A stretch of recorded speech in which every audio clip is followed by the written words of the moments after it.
ดังขึ้นเรื่อย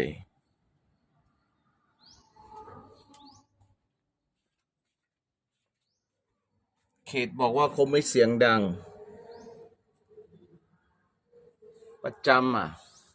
ำตอนเขตมาเขาจะไม่เสียงดังหลังจากเขตไปเริ่มเสียงดังอีก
นั่งทำงานไม่ได้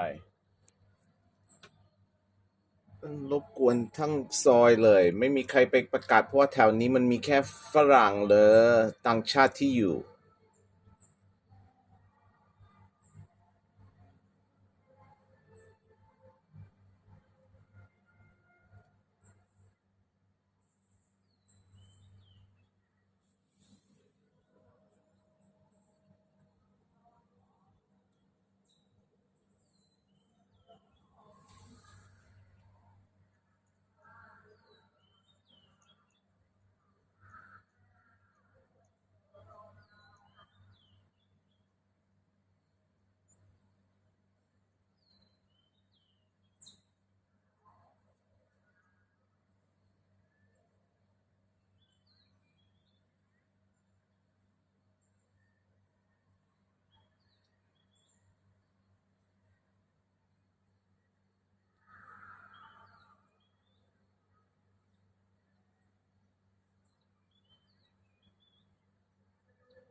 ข่งหลายครั้งแล้วเขารู้ว่ามันเสียงดังตำรวจมาเขาปรับเสียงลงหลังจากนั้นมันเริ่มขึ้นอีกแล้วประจำแล้วก็เขตไม่เคยทำอะไรเลยเขาบอกว่ามันไม่มีเสียงดังเขามาตรวจสอบอะไรครับวันที่คุณมาทุกครั้งเขามามันไม่เสียงดังเนี่ยหลักฐานอยู่นี่เลย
ลำโพงเขาไปติดอันใหญ่แล้วก็เขาใช้ไม่เป็นมันต้องมีหลายจุด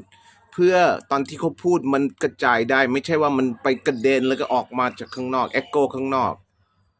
อธิบายให้เขาแล้วกี่ครั้งเจ้าหน้าที่จากเขตยังเหมือนเดิมเลย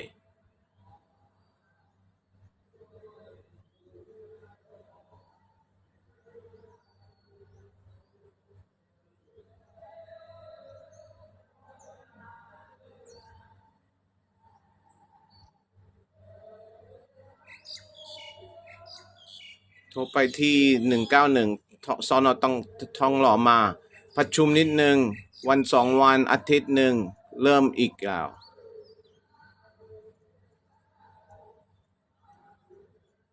ตอนเจ้าหน้าที่มาเขาจะปรับเสียงลงหลังจากนั้นเริ่มเสียงดังอีกอันนี้เป็นหลักฐานเลยครับว่ามันเป็นยังไงทุกวัน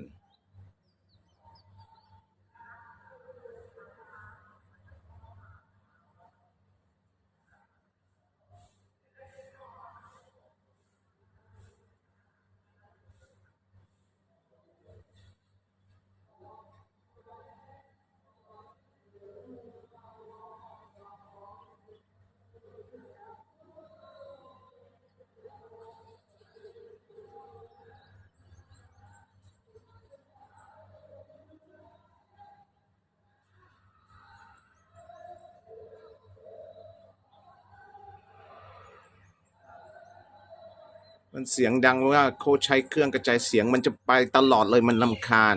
มันเดือดร้อนทำไมเดือดร้อนแจ้งไปกี่ครั้งแล้วยังทำอยู่